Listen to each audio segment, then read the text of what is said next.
कार्तिक मास महात्म्यम अध्याय 26।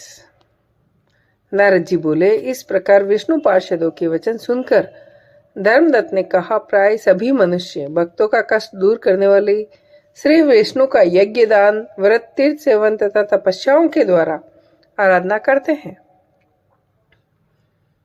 उन साधनाओं में ऐसा कौन सा साधन है जो भगवान विष्णु की प्रसन्नता को बढ़ाने वाला तथा उनके सामीप्य की प्राप्ति कराने वाला है?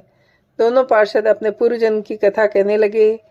हे दिश्रेष्ठ, आपका प्रश्न बड़ा श्रेष्ठ है। आज हम आपको भगवान विष्णु को शीघ्र प्रसन्न करने का उपाय बताते हैं। ब्राह्मण पहले कांचीपुरी में चोल नामक एक चक्रवर्ती राजा हो गए हैं। उन्हीं के नाम पर उनके अधीन रहने वाले सभी देश चोल नाम से विख्यात हुए। राजा चोल जब इस समय भूमंडल का शासन करते थे, उस समय उनके राज्य में कोई भी मनुष्य दरिद्र, दुखी, पाप में मन लगाने वाला या रोगी नहीं था। एक समय की बात है, राजा चोल अनंत शयन नामक तीर्थ में गए, जहां जगदीश्वर भगवान विष्णु ने योग निद्रा का आश्रय ले शयन किया। वहां भगवान विष्णु के दिव्य विग्रह की राजा ने विधि पूर्वक पूजा की। दिव्य मणि, मुक्ता फल, सुवर्ण के बने हुए सुंदर पुष्पों से पूजन करके साष्टांग प्रणाम किया।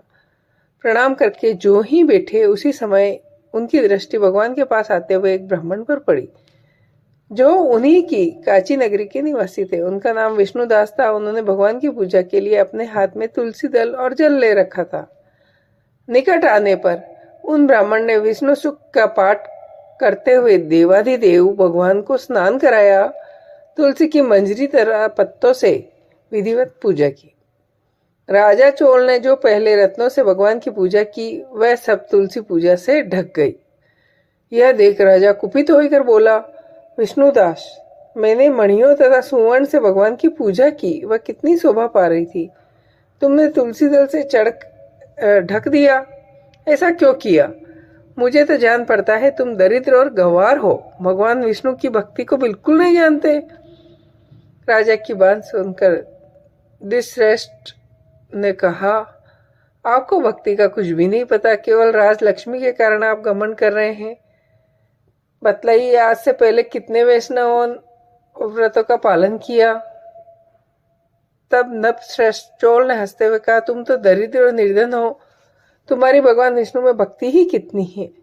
तुमने भगवान विष्णु को संतुष्ट करने वाला कोई भी यज्ञ और दान नहीं किया, न ही पहले कभी कोई देव मंदिर बनवाया।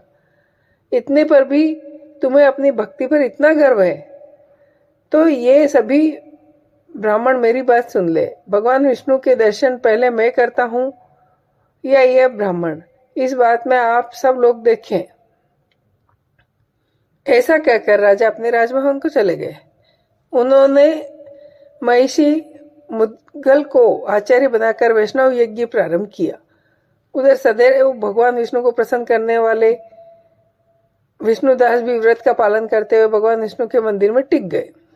उन्होंने कार्तिक के उत्तम व्रत का अनुष्ठान, तुलसी वन की रक्षा, एकादशी को 12 अक्षर मंत्र का जाप, नृत्य, गीत आदि मंगलमय आयोजनों से प्रतिदिन 1600 उपचार से भगवान विष्णु की पूजा की। वे प्रतिदिन चलते फिरते सोते हर समय भगवान विष्णु का स्मरण किया करते थे। उनकी दृष्टि सर्वत्र सम हो गई। वे सब प्राणियों के भीतर एकमात्र भगवान विष्णु को ही देखते थे। इस प्रकार राजा चोल और विष्णुदास दोनों ही भगवान लक्ष्मीपति की आराधना में संलग्न थे।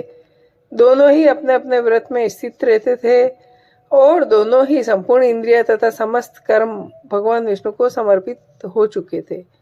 इस अवस्था में दोनों ने दीर्घ काल व्यतीत किया। जय हो।